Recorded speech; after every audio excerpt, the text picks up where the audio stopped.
We are back on the oral record in the state of Ohio versus Tamara, McLoyd, all three cases. All participants remain present. I should note for the oral record that Mr. Cafferty is certainly present now, and he has been present for the bulk of the afternoon. He was otherwise occupied at the start of this hearing, but has been here, I would say, most of the time. I'll be happy to hear first from the state of Ohio, Mr. Philbach. Thank you, Judge. Please, the court. This court has already conducted the sentencing hearings for Tamara McLoyd's co-defendants on what we've been calling the aggravated robbery case. The court has heard our arguments with regard to merger and firearm specifications with regard to that case. I will not belabor those arguments here. I'll mention, though, when it comes to the homicide case and the robbery case from December 25th that were tried together. This is 666-570 and 669-473. We did file a sentencing memorandum in these cases, and I'd like to put some of that on the record here with regard to allied offense discussions. For 666-570, this defendant was found guilty on count 1 of a murder, a lesser included offense of aggravated murder, count 2 aggravated murder, and count 3 murder under a separate murder statute. The state concedes that all 3 of these offenses will merge, and the state elects to proceed to sentencing on count 2 aggravated murder.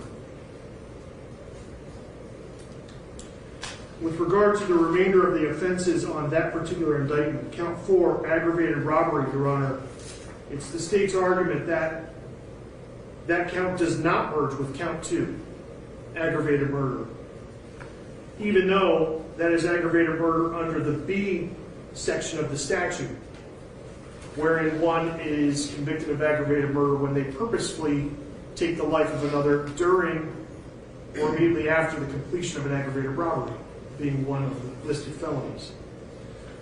The state makes this argument for a factual and a legal reason. Number one, we've cited 2 cases there, State v. Philpotts out of the 8th District and State v. Hughley out of the 8th District, as well as both of them following a case, State v. Bickerstaff out of the Ohio Supreme Court, wherein it was found that aggravated robbery may be punished separately and independently from an aggravated murder, dependent upon the commission of an aggravated robbery. As a legal matter, as a factual matter, Judge, in this case, you recall the video evidence in this case. Shane Bartek was run up from behind by this defendant, and he immediately backed up and put his hands up, and he took off his shoes, and he gave her items from his person.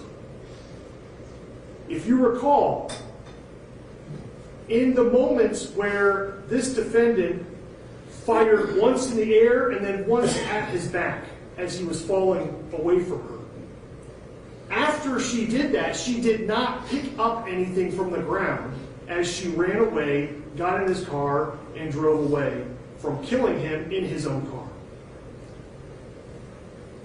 Factually, she had already had what she was going to take. She already had his car key. She already had whatever else she took from him. She didn't need to shoot him. She didn't need to kill him in order for the robbery to have been completed. As a factual matter, it does not merge with the aggravated murder dependent upon it. So count 4 does not merge with count 2. Count 5, another murder count, merges with count 2. Counts 6 and 7 are felonious assault. We concede they also merge with count 2. And counts 8 and 9 are theft offenses. We concede they merge with count 4, aggravated robbery. Count 10 is having a weapon while under disability. That does not merge with any other count. When Tamara McLoyd walked up to the Cross Creek Apartments on December 31st, she had a gun in her possession. At that moment, she's committing weapon or disability offense. Dependent upon no other felonies she is about to commit. Count 10 does not merge with any other count. When it comes to the other robbery case, Judge, those counts don't merge with each other either. Now, I'd like to mention firearm specifications. With regard to the aggravated murder case, Judge, count 2 has a 7-year firearm specification and a 3-year firearm specification and a 1-year firearm specification. We've laid out the argument that this defendant should receive a 7-year term prior to and consecutive with whatever prison term this court orders for the aggravated murder offense, which I'll get to in a moment. The aggravated robbery, count 4, that does not merge with count 2, has with it a 7-year firearm specification, a 3-year firearm specification, and a 1-year. The state concedes that the 7-year is inapplicable to that count because that count does not have an essential element of causing or attempting to cause death or physical harm to another within the count of aggravated robbery.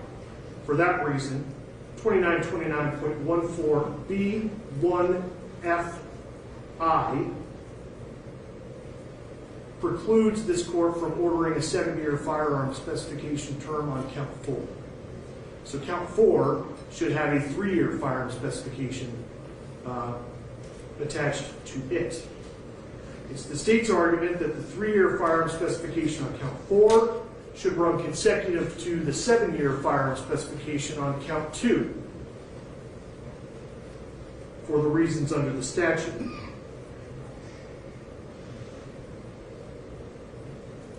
And frankly, for matters of fact in this case, which I've already mentioned. Your Honor, with me today are members of Shane Bartek's family. May I interrupt you for one moment? Yes. Thank you for laying out the legal issues and your position on them on allied offenses of similar importing merger and on the firearms specs. Before getting into what you might call the discretionary portion of sentencing, in other words, the non-legal, for want of a better term, do you have any objection if I turn to the defense and get their position on those issues at this point before you begin calling witnesses? No objection. So I don't know who's going to speak for the defense, Mr. Flack or Mr. Kaverke, but do you have a position on the allied offenses that Mr. Filiacci just outlined and the question of whether, if 2 specs, a 7-year and a 3-year remain, they must be consecutive or can be? Thank you, Your Honor. Thank you. I understand you want to reserve the other issues. Secondly, Your Honor, with respect to the merger issues, or let me just back up real quickly, Judge. I'll be pretty direct. I know it's been a long day for everyone. And by the way, this would apply for 669261 as well. That there's, you sat here through Mr. Hagwood's sentencing. There's some issues there too. Right. Judge, with respect to the 7-year firearm specification, that's because Mr. Bartek was a peace officer. As you know, Your Honor, he was not in the course and scope of his duties as a peace officer when this event occurred. Ms. McLoyd had no way in the world to know that this civilian, who actually turned out to be a peace officer, was in fact a peace officer. It's not a strict liability firearm specification, Your Honor. There was no evidence whatsoever in this trial that she knew Mr. Bartek was a peace officer. So I'd submit to you most respectfully it should be a 3-year firearm specification and that you should not impose the 7-year firearm specification. The state has cited to a lot of law during our prior sentencings for the co-defendants, Your Honor. I'd ask you to consider State versus Marshall, Marshall. It's an 8th District case out of 2006. The citation is 2006 Ohio 6271. In Marshall, Your Honor, the defendant robbed a store clerk and several customers. The court held the counts should merge because the offenses were part of the same transaction and were a series of continuous acts bound together by time, space, and purpose and directed toward a single objective. And you heard Ms. Bulow talk about what happened in this case, and in her words, quote unquote, she said it was a continuous crime spree. Continuous. I submit to you, Your Honor, that the week apart between the Christmas Day robbery of Mr. Hernandez's car and the New Year's Eve robbery, and what turned out to be, of course, the brutal murder, there's no other way to describe it, that those should merge. With respect to the merger, Your Honor, of the robbery and the murder, Your Honor, here's where it is. I come in, I rob you, and you get these cases as a judge all the time. I come in, you're a store clerk, I rob you, and just for giggles and fun, as I walk out, I turn around and just shoot you, just because I'm just mean-spirited. That is simply not what happened. You watched the videos. You heard all of the testimony, and Ms. McLoyd, despite the outcome of this case, has no quarrel with how much patience you showed and how much attention you gave to her. Your Honor, the robbery occurred, there's no question, as Mr. Filiatro says, and she was walking away. But what happened is, and I'm not blaming Mr. Bartek at all, you know me too well, Judge, I'm not blaming the poor man that got killed. But she was walking away, the deal was done, she was going to take his car and leave, and I don't blame him, but he went for the gun. And there was a scuffle, and that's when there was a shot. Now, Mr. Filiatro keeps telling you there was a shot in the air and a shot in her back, in his back. The coroner, medical examiner, testified it was not a shot in the back. And I defy anyone who watched that to say that there was another shot, one that went up in the air. I submit to you that it's just an embellishment on behalf of Mr. Filiatro to make this girl look worse than she actually is. I mean, it's bad enough what happened. So I'd submit to you, Your Honor, that there is a merger. The robbery and the ultimate shooting were part and parcel of one single event. And she didn't walk away, turn around, and shoot him. That would be exactly what Mr. Filiatro says it is. And if that's what happened, I wouldn't say a word. I'd say, Judge, be gentle. Do what you think's right. But you said the deal was done, in other words, once she got the property. And there was a very short time between getting the property and firing the gun. But there necessarily was a time. So on the one hand you say the deal was done, on the other hand you say... Well, here's the problem. She was prepared to walk away, as you saw from the video, when the decedent grabbed for the gun. And that's when it went off. She didn't walk away, turn around, and shoot him in cold blood like they submitted. That's not what happened. I mean, she's going to get a long enough sentence. We understand that. But the idea still would be the aggravated robbery was complete. To use your words, the deal was done, and then something else happened. Correct. Another act or another transaction. Well, even though obviously in the space of time, there's hardly any separation. Well, Your Honor, that act or transaction, as you want to depict it, was a spontaneous eruption as a result of a scuffle over the gun that lasted less than, I think, 3.5 to 4 seconds. That was not something as presented by the government, who said to you, she already had accomplished the robbery but chose to kill him anyway. That's just not borne out by the facts. I mean, it's nice hyperbole, it's great for the media, but that's not what happened. And I think we have to really focus on what actually transpired. So I'd submit to you that, and I know you could disagree with us, but I'd submit to you most respectfully that the robbery and the murder should merge as one act, and that the Christmas Day should merge, and that the 7 years inapplicable because she didn't know that he was a peace officer, and it should be a 3-year. Thank you, Your Honor. All right, thank you for that. And Mr. Filiatro, as you know, typically we'll, at a sentencing hearing, hear everything from the plaintiff and then everything from the defendant. So appreciate your willingness to to handle what I would refer to as the legal issues. They're not unimportant, but they're the legal issues first. And you're welcome to continue the presentation you had in mind. Thank you. I just want to respond to one thing, or a couple things Mr. Schlackett just said. He mentioned that Tamara McLoyd did not know Shane Bartek was a police officer, and therefore the 7-year firearm inspection would be inapplicable to her. I'd like to point this court to State v. Anderson, 2009-Ohio-3900, at paragraph 34.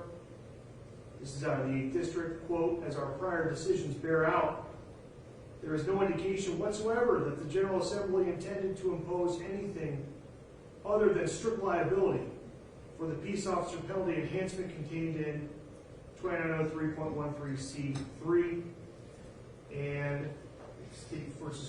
Coreni. Look, this is not the same as a capital murder specification, whereas there is a death penalty potential for the murder of a peace officer, where the General Assembly put in the statute that the person must know or have reasonable cause to believe that the victim is a peace officer. No such language exists in the 7-year firearm specification, and the defense wants this court to read that language into the statute that just isn't there. Strict liability does apply. And Apprendi, although not mentioned by Mr. Schlackett, mentioned by one of his learned peers earlier, Apprendi versus New Jersey is not violated because the jury did find, as a matter of fact, that Shane Bartek was a peace officer. That's point number one. Point number two. At trial, we proved there were 2 shots fired. And Mr. Schlackett can get up here, and he's probably going to get up here again, and try to relitigate this idea that she only fired once out of her gun. I just wanted the court to recall the infrared camera angle, which showed clearly a shot fired when that gun was pointed upward, prior to it being pointed down at Shane Bartek, whether it's his back or his side, whatever. It certainly wasn't his front. It certainly wasn't as he stood there in front of her. She fired twice. And I'd like this court to recall just the simple mathematics involved in the gun that she was recovered when she was arrested, having 4 spent casings still in the cylinder. And I believe she told the police that gun was fired twice at New Year's. That leaves 2 spent casings needed to be accounted for, and they are by video and photographic evidence. And lastly, there was no scuffle. None. He made a police move to disarm an assailant.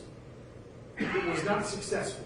There was no fight, there was no struggle, there was nothing between them, except space when she fired and killed the man. Now, I'll return to my comments in a moment.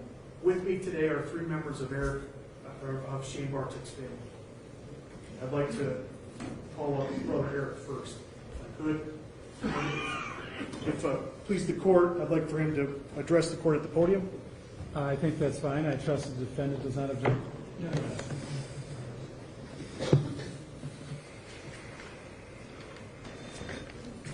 Sir, good afternoon. Your name is Eric Bartek? Yes. I'll be happy to hear whatever it is you came to say. Okay. My name is Eric. Shane is my brother. On December 31st, 2021, Shane Bartek was tragically taken away from my family and I without a single ounce of remorse. Since that day, I have spent countless minutes, hours, and days in ways one should never have to. First, the initial disbelief that my brother may have been murdered, then the confirmation that it was my brother's body. Grieving every single day that I will never get to see or talk to him again. Regretting not spending one more hour with him that afternoon, planning his funeral and burying my brother. Attending countless police memorials and fundraisers in remembrance of Shane. Watching my brother's face all over the media. Attending the 7-day trial and reliving the trauma of my brother's murder, and finding out every single detail of how my 25-year-old brother's life was cruelly taken away from him. Seeing pictures of the last outfit he chose, watching the video of his last seconds over and over again as he was just trying to innocently go to a Cavs game. Cruel, evil, and inhuman don't even begin to explain the words of someone to take a son, brother, friend, police officer, nephew, and grandson away for no reason. Shane was my younger brother, but in many ways I looked up to him.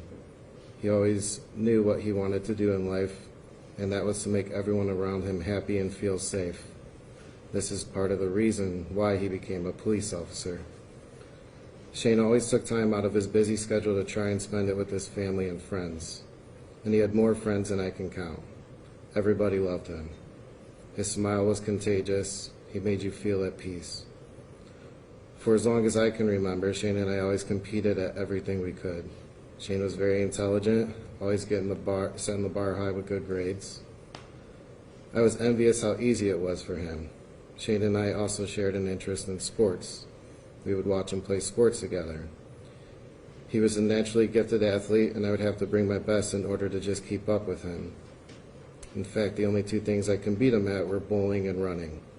He always wanted to race because he thought he was faster, but I can say he never outran me, but beat me at pretty much everything else. Shane was going to be the best man at my wedding, and it hurts me to know he won't be, and will also miss out on other important life events like this, all because his life was tragically taken away too early. On Christmas of last year, I remember Shane saying that he just lived the best year of his life and couldn't wait for 2022. Shane was a consistent person. He never failed to check in on me.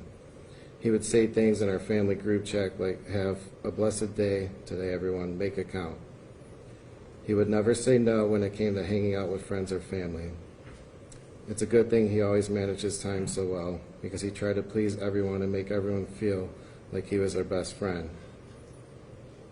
Shane will always be a part of me, and not a single day goes by where I wish I could just call him up and ask him to hang out.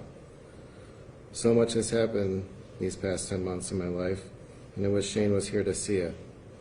The little girl calls me Daddy, and there's nothing more for him to be here and meet her and be a part of her life too. To be happy, to have a family, is all he ever wanted for me. There's not a day that goes by that I don't think of him. I wish I could hug him, but now he is my guardian angel. Shane planned to serve and protect for the rest of his life, but we are going to be grieving for the rest of ours. One moment, sir. I want the opportunity for questioning, Mr. Schleck. We do not, thank you. Mr. Bartek, thank you for being here. I appreciate it. You don't know how much it means. Mr. Toyachi. Thank you, Judge. If I could have Shane's sister, Summer, please come up.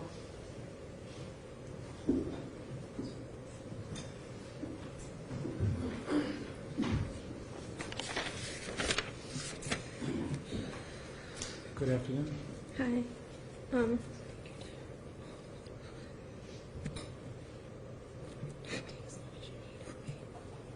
Ms. Bartek, you will have whatever time you need. So, My name is Summer Bartek. I'm Shane's twin sister.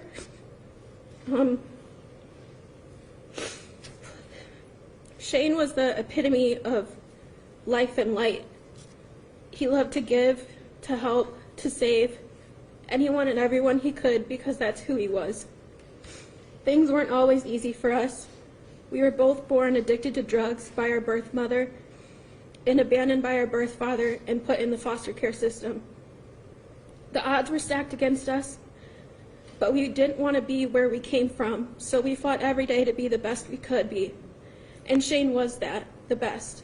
He was courageous, kind, and helpful. In any way he could be, he was independent and strong-willed.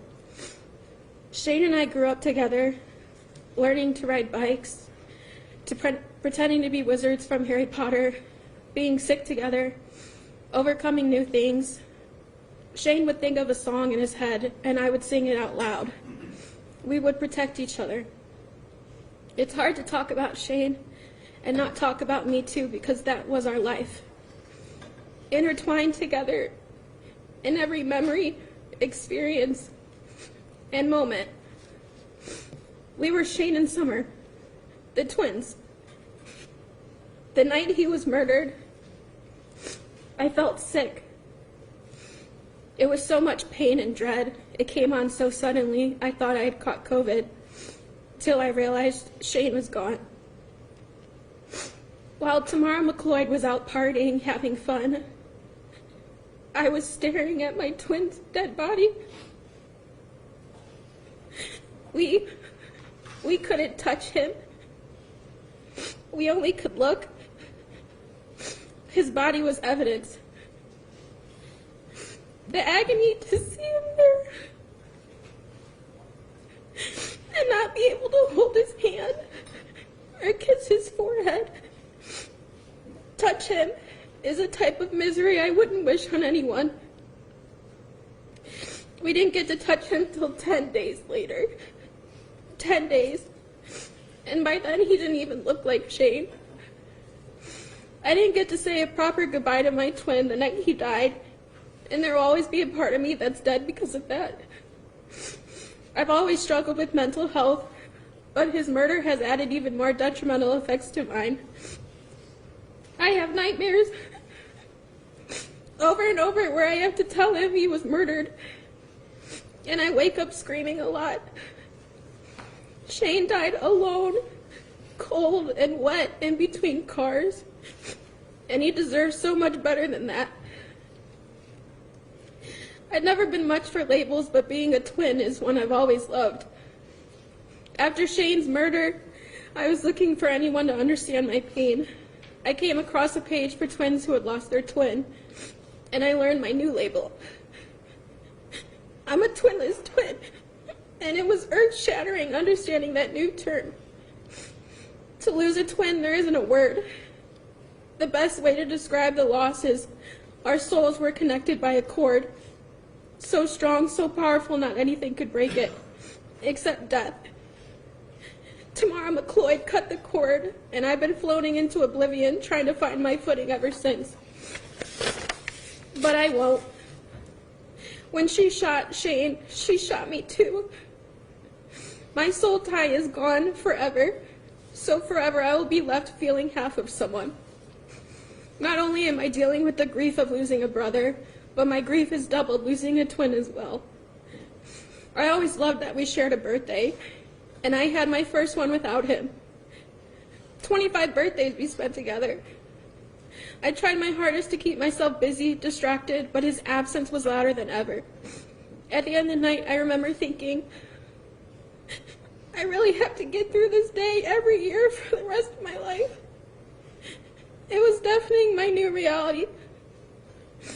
I'm 26, and I've already lost half my family. I lost Shane, my brother, my twin, my son. He was the sunshine in my life. I saw this quote, I loved you all your life, and now I'll miss you the rest of mine. And it'll ring true in every heartbeat that I beat, that my twin brother never will. Do you want the offer of the opportunity to question, Mr. Schlanker? Thank you so much for being here. Appreciate it. Lastly, Judge, I'd like for Shane's mother to address the court.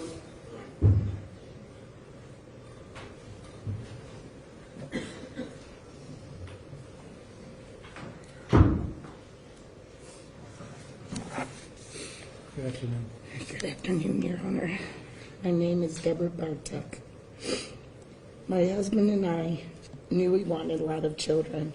We were blessed with our oldest son, Eric, and then found out we were not able to have any more children. We decided to adopt, and we were blessed again with Shane and Summer through foster care. When we got Shane, he was very quiet and distant. I was in contact with his birth aunt, and she said that Shane and her were very close. So I knew if I wanted to get through to him, I had to give him extra attention and love. I think that's why I did, and that's why I think Shane and I were so very close. If Shane saw someone needed help, he was there for them. If not there in person, then he was on the phone or texting or giving you encouraging words. That's who Shane was. As a mom of a police officer, you know it's a possibility that your child can be killed on their job. You don't think going to a Cavs game that they are going to be murdered over a car, especially when he gave her everything. The night we found out he was killed, we went to the hospital to see him. We were not allowed to touch him because of the evidence. I couldn't hold my baby. I couldn't wipe away the blood on his face. I couldn't tell him how sorry I was that this happened to him. The hardest thing was, my husband passed away 3 years earlier, and I didn't have him to be with me. I looked over at Summer and Shane, and I knew I had to be strong for them because I knew they needed me more than ever. I held on to a police officer so my legs wouldn't buckle when I was looking at my son. All I wanted to do that moment was to take away Shane's pain, his sister, his brothers, and mine. Unfortunately, our lives were never going to be the same again. A week before Shane was killed, it was Christmas Eve, and Shane, Eric, Summer, and I were just talking, and Shane said to all of us, "You know, I think we got this. I think we're going to be okay. I think we're all in a good place now. I know we lost Dad 3 years ago, but Eric, you're doing good with your job now. Summer, you graduated college and making a difference. Mom, you were able to keep the house, and you are doing good on your own." I had no idea 7 days later our life would be shattered. I'm going to miss his hugs. I'm going to miss his stopping over after workouts, giving me coffee or mochas because he knew I loved them. I'm going to miss his daily positive quotes or his funny texts or him just saying, "Have a good day, guys." I'm going to miss his sense of humor, his sarcasm. As a mom, you have a different relationship with all your kids. I think back at all those years ago,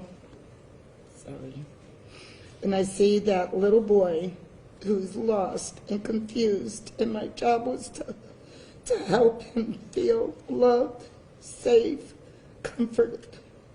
His dad and I did all of those things because we knew how you can make a difference in a child's life.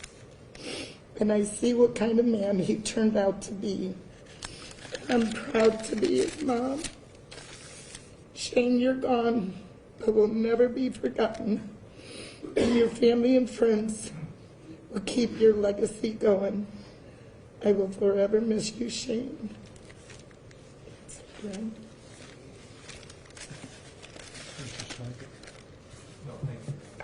Thank you so much for being with us. Mr. Filiatro. Thank you, Judge. A few more comments on behalf of the state of Ohio on this matter. When it comes to sentencing this defendant, we'd like the court to keep in mind a few things. Number one,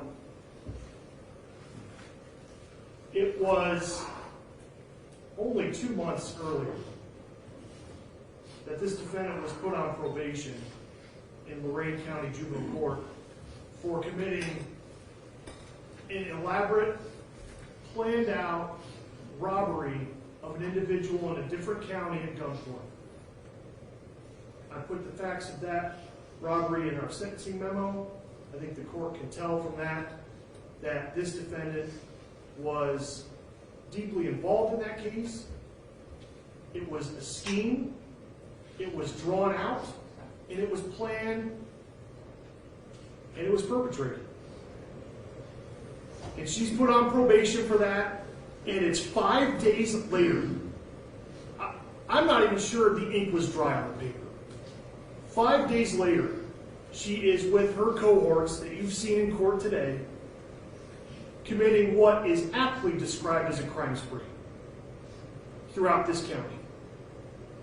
Other people's cars, other people's possessions, other people's safety, other people's well-being meant nothing to her. And over the course of November and December, she did what she wanted with impunity while on probation. She was given a chance in Lorain County to learn something from her mistake that she made as a kid. She learned nothing. And she just committed robbery after robbery, gun after gun. Christmas Day, that video, I know you remember it. She and the people in that car sat at that stop sign, and you could see in that video, you could see Rafael Hernandez in a moment of vulnerability, unpacking his suitcases, pulling them out of his car, and standing there. And that car, once the traffic allowed, drove straight up to him. And they got out and immediately robbed him. And the way she did it is very interesting. She walked up and walked around past him and then turned. And I know you remember what he said. He looked at them and said, "Hello," because he's a kind person. Very similar to the female victim you saw earlier in this courtroom with Mr. Hagwood's sentencing. Kindness of people, obliterated. With impunity. Shane Bartek, very similar. The same location. She went right back to the well, and she goes right up to Shane Bartek, who is just walking to his car, and she is pretending to be on her phone. And you saw that video. He looked over and saw her and was disarmed by the innocuous person just walking up to him. Not even up to him, just walking in the same direction, staring at a phone. He looked and saw her, looked away, and she ran up to him. And he gave her what she wanted. His murder is senseless. Wouldn't it be great to have him here? Just like we had our other victims earlier today. Telling this court what it's like to be a robbery victim and have their peace taken from them, their peace of mind, their security, their safety. No, we don't have that. Because she killed him and she didn't need to. And I want this court to take that into account in sentencing. Because it is clear that this defendant looked at the probation she was given in Lorain County and laughed at it. And couldn't wait to get a gun in her hand. And couldn't wait to commit crimes in this county. For that, Judge, there's no coming back.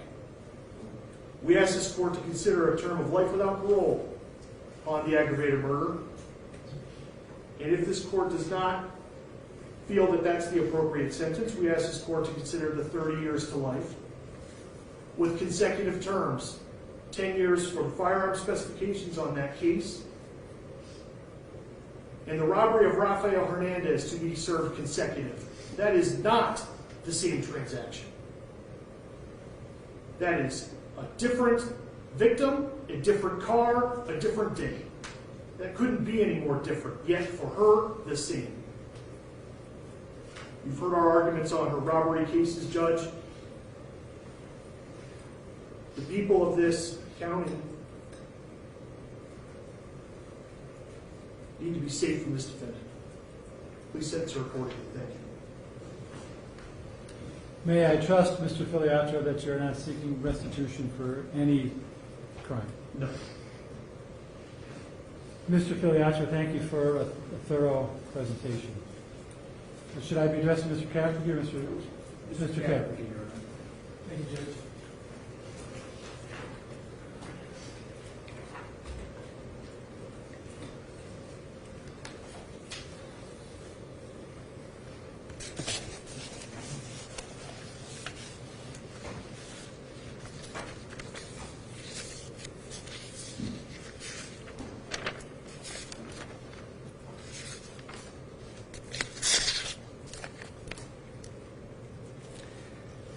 Your Honor, in the back of the courtroom is the family of Tamara McLoyd.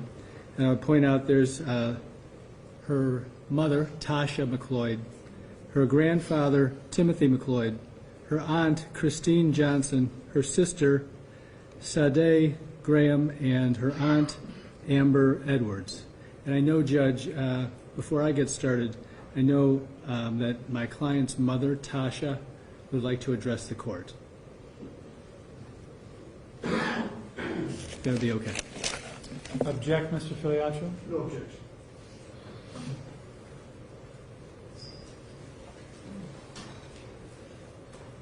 Tasha, if you would please state your name and spell your last name. Hi, good afternoon. My name is Tasha McLoyd, McLoyd. I am See if you can speak a little louder. I am Tamara McLoyd, mother. Good afternoon. Good afternoon. I would first like to start off as saying this is a tragic for everyone, for their family, for our family, because this is a kid. She's not an adult yet. She doesn't even realize the real severity of this, probably until you get to telling her the numbers. I sincere for all the victims who were victims in this crime spree or whatever occurred. Tamara has been fighting battles of her own since the age of 5. I have not spoke out about it because there's so much going on. I didn't know if it would harm her or if it would help her. I've been taking her to the doctor since she was 5 years old. I've had her in special schools. She's had special therapy. She was recently in trouble in Lorain County, as everyone keeps talking about. He gave her probation. Me, as a mother, I asked him to put her in a treatment facility. I told him she needed mental health help. She needed drug help. He put her on probation. If I'm telling you I'm her mother and I'm asking you to send her somewhere for help, why would you put her on probation? And everyone want to say it's the parents' fault. One thing I did do for Tamara, I never wanted to be here today. I feel bad for this family. I'm also hurting. I tried. I took her everywhere. I put her on medicine. You get with these people, they tell you what the medicine do to you. She got a certain age, she realized it slowed her down, which it was supposed to. That's why you were on it, so you could get through school. Yes, Tamara is very smart. I never let them say that she wasn't intelligent. She knows her work, but she doesn't understand things like we do. In life, some people need medicine. Tamara needs medicine.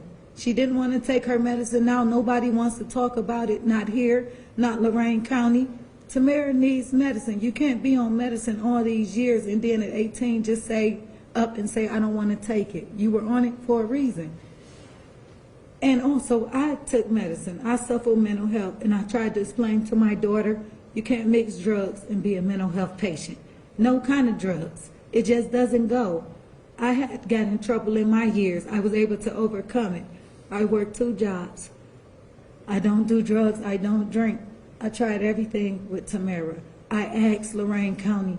I asked Cuyahoga County Juvenile. I said, I don't want her on the streets. Put her in a treatment facility. Get her mental health right. She cannot function. Nobody didn't hear me. Next thing I know, we wake up to this on New Year's Day. And I know she has to go to jail for a long time, but I don't think a life sentence without parole would be it, especially because something is wrong with her. She didn't just up and wake up and say she's going to kill somebody. She doesn't function like you and I does. She never has. And at first I was in denial when they told me, who wants to hear their kindergartner has severe problems? But what I did do that summer as her mother, I watched her. Before we went back to school for her 1st grade year, I had took her to Applewood to be assessed.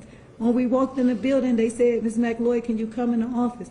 I said, yes. They said, Tamara has a problem. It's a lot of kids ahead of her, but we need to address it now. But I was able to provide them with paperwork saying I took her to be evaluated. Like I said, I know my daughter has to go to jail, and I know a man is dead, but I don't think she should spend the rest of her life in jail because she really isn't fully aware of the things that she did. And drugs played a big part. Everybody could say she wasn't high and she wasn't this, I'm her mother. Tamara was on drugs. I kept telling everybody, I don't know what kind of drugs. I never did drugs. So I was able to control myself a little better than Tamara with my mental health. So right now I'm on medicine. I was scared to get up here today. I'm overwhelmed. This has broke me down. And I'm so sorry for his family, but at the same time, Tamara has a problem too. We need to help her too. And I know that, like I said, you have to send my daughter to jail, but it needs to be in consideration of all the things she's been through in her life too. And everybody, needs closure. They're never going to see their son again. It's a possibility I will never see my daughter outside the bars again. But we really need to make mental health aware, especially in our juveniles. People need to take it serious. The prosecutor in Lorain County said, oh, it's just a little mental health there. Mental health is mental health. It's not little, it's not big. If you're mental health, you're mental health. Who's to sit here today? You would think I am not a mental health because I can function and get up here and talk to you. But I am. I take medicine, but I work 2 jobs. I'm able to control myself. But a lot of that control was because I knew not to do drugs and stuff, something she did opposite of me. So people can change with the right help. And I know you have to send my daughter to jail for a long time, but I don't think she should go for life. Because I think with the proper help, she could come out and be somebody very smart, because she is very intelligent. I would never take that from her, but she doesn't function well like us. And I am sorry to y'all family for y'all loss. But just know that I didn't leave her out here in the streets to hurt y'all brother. She was getting help. We are not a bad family. I know y'all will never see him again. If we could help her and make mental health aware, it would be greatly appreciated. And my condolences to y'all family. Not to put too fine a point on it, but the sentence for the aggravated murder by statute is a life sentence. The question is, will there be parole eligibility, and if so, after what amount of years? Okay. I bet her lawyers have told you that, but that's what she's facing. Yeah, Not to mention I know. Lakewood, Cleveland Yeah. Heights, et cetera, et cetera. So I cannot endorse in any way, shape, or form any of your daughter's conduct, but I have to say I respect the fact that you came here and spoke measuredly for your daughter. Of course, I guess that's the least you can do as a mother. Anything else, Mr. Caperkey, from this witness? No, Your Honor. Thank you. Mr. Caperkey. Judge, as the court's aware, the court has my client's pre-sentence investigation that showed that at the time she's drinking a fifth of Jack Daniels a day, she's smoking a quarter ounce of weed a day, and she's doing ecstasy pills. Judge, you also have her psychiatric clinic report, which highlights that she's got a family history of bipolar, that she has a number of substance abuse issues, and that she has had psychiatric history that included outpatient treatment at Applewood, Belfair, Presley Ridge. This is all done between the ages of 6 and 17 years old. So this isn't a defense coming in and making up a story about her having problems. This is documented information that the courts had, and I would highlight we gave to the State of Ohio, Mr. Filiatro and his fine staff, and we also provided to the court records concerning my client's school records and behavioral issues dating all the way back to when she was, as her mom said, in kindergarten. She has had behavioral issues that have been unresolved since she was 6, and she was in special school, and I think at some point in time mom decided that she didn't want her child in these behavioral schools her entire career in pre-college education, and so she pulled her out to try and mainstream her, and from then on it was all downhill for Tamara.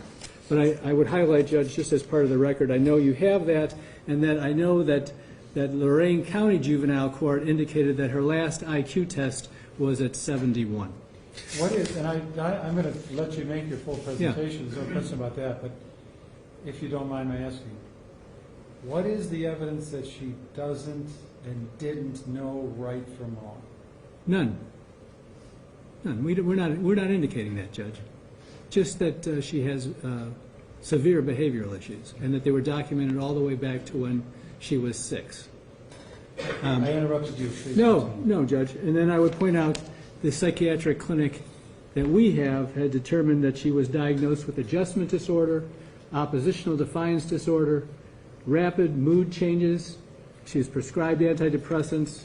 The physician, Dr. Susan Kimmel, diagnosed her here with ADHD, cannabis use disorder, and severe alcohol use disorder. There's records, Judge, and information from Applewood records, Metro Health records, Catholic Charities, Cleveland School records, and Social Security records highlighting this information. So what are you saying to somebody like Ms. Bartek, who just spoke, and she didn't say her diagnosis, but she concedes she herself has had some mental health problems over the years. What do you say to someone like her who doesn't go out robbing, and killing people? Are you saying that hey, maybe if you do that, that's okay because, you know, you've got a mental health diagnosis, and what can you do about it? Absolutely. I think it is in a way disrespectful to the millions, I dare say, across the planet, billions possibly, of people who have mental health, either diagnoses or undiagnosed mental health conditions. Now, clearly, like any condition, there are ranges of severity. But how should I put it? I have sat through many sentencings in this courthouse for people who have worse diagnoses than Ms. McLoyd and have not committed nearly the gravity of the offenses and the repeated offenses that she has. So it may be that you don't have much to work with. I've listened to the evidence, of course, at both trials, and none of it is flattering. So I'm not maligning you for what it is you're bringing up. I just don't know. In a way, it argues for a longer prison term because you're saying she won't, whatever, control herself. Well, and I would highlight, and we were obviously deeply moved by the Barteks in this case, and I would highlight that whatever mental health issue that Ms. Bartek had, it wasn't oppositional defiance disorder at the age of 6, okay? She's got a whole different set of issues, okay? This lady has gotten... I don't mean to make you the focus of our conversation. Right.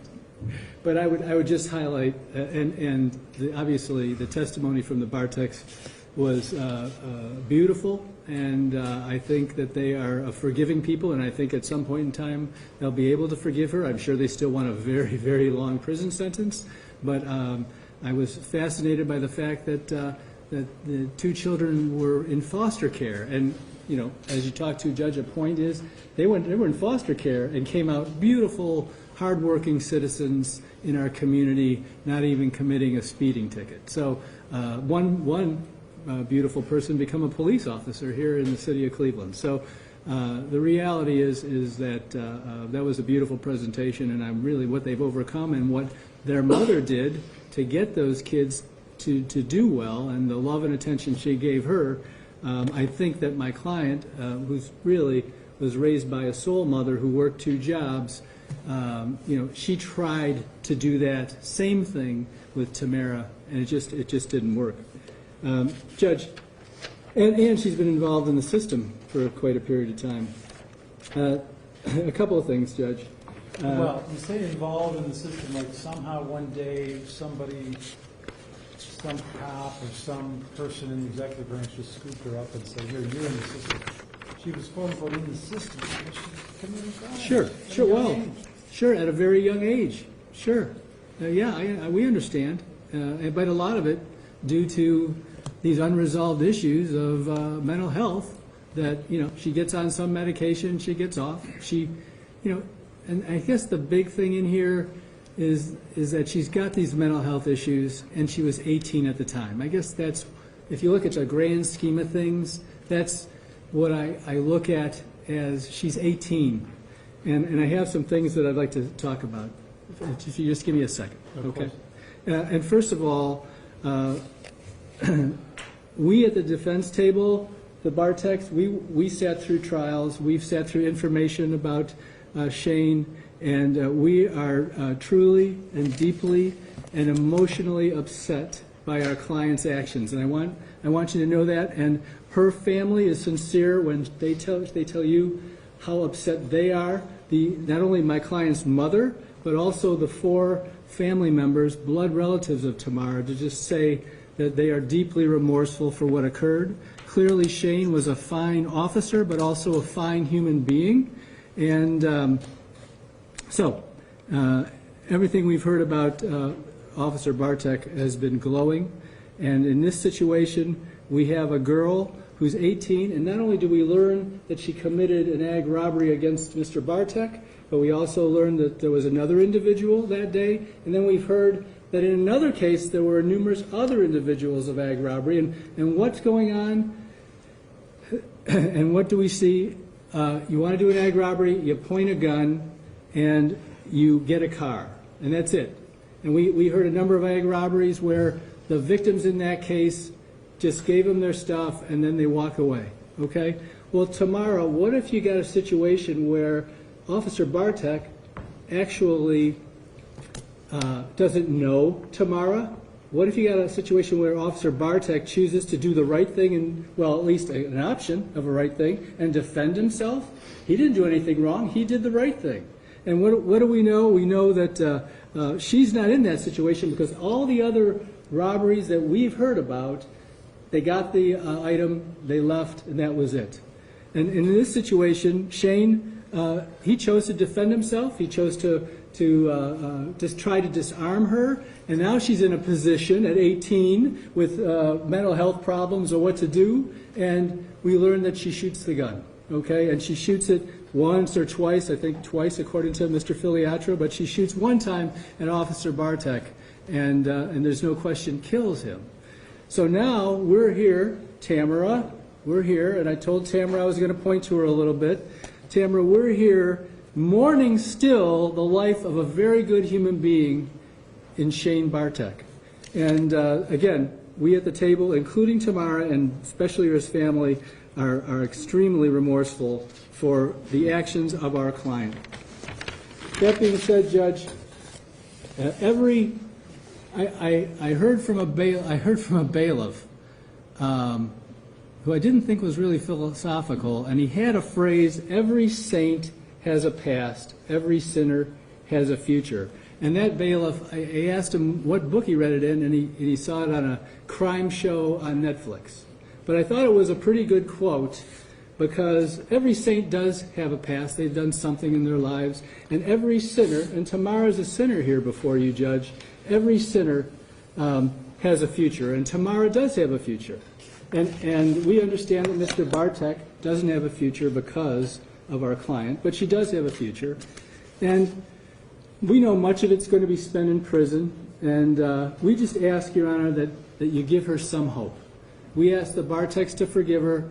We ask for some hope in this case that she will get out, that she'll have an opportunity to be a productive citizen, to be more than the sinner she was at 18, but to be able to go on and work in that prison system, get her education, get her mental health issues under control, and come out and live a productive life, even though it's going to probably be in the later part of her life. And we understand that.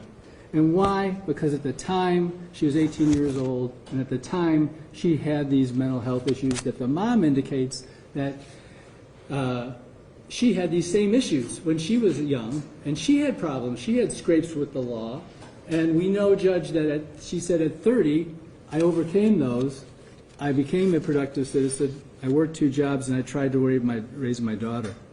So that being said, Judge, we are asking that you have mercy on a girl who at the time of 18 years old and having mental health issues where she's enrolled in a behavioral school in kindergarten, that we give her some mercy and some hope. And I want to thank you, and again, I want to apologize on behalf of not only Tamara and her family, but also Jay, my very able co-counsel in this case. We apologize for the loss of Shane. Very sorry. We're very sorry. Thank you. What about the mental health consequences to Mr. Hernandez, who must have learned what happened a week later? What about the mental health consequences to Ms. Sofchik? I know Ms. McLoyd wasn't convicted or even accused on that count, having the gun held to her 5-year-old daughter's head. What about the mental health consequences to the Cleveland Heights cop who was told, you can't chase those people? And then this happens 2 months later. Are we going to have them coming into court committing crimes saying, well, because of Tamara McLoyd, we're screwed up, but we need a break? Yeah. Well, I got you, and we're not asking for probation, Judge. We know the penalty here, okay?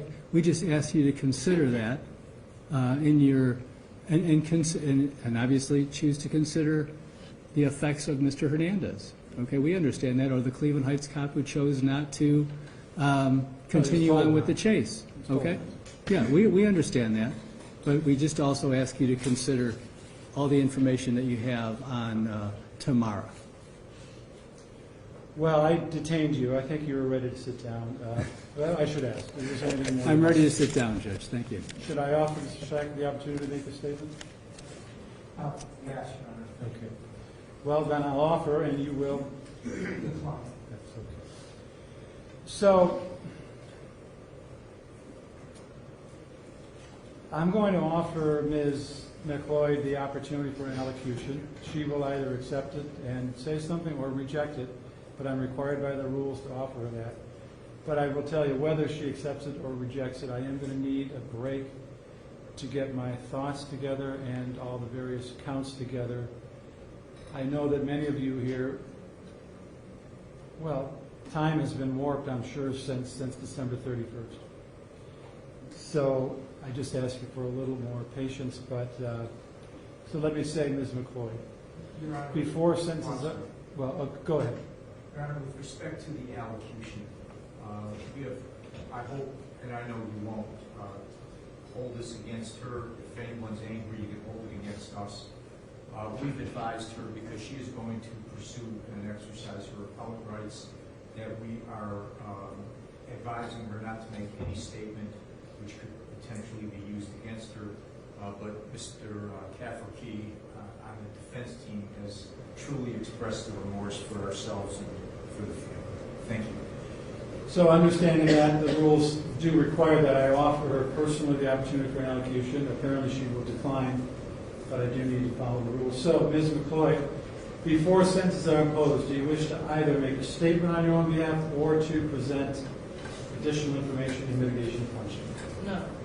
Thank you, Ms. McLoyd. Thank you again, Mr. Schleicher and Mr. Cafferkey, as well as Mr. Filiatro. So as mentioned, I need a break. I'm going to estimate 20 minutes. If it's a little longer, please don't be surprised. And I apologize for any inconvenience. But it has to be done right. You've already heard she's going to appeal. That's her right. There's certainly no hold against her. But what I can do is make sure I perform my function according to law, and the appeal will be no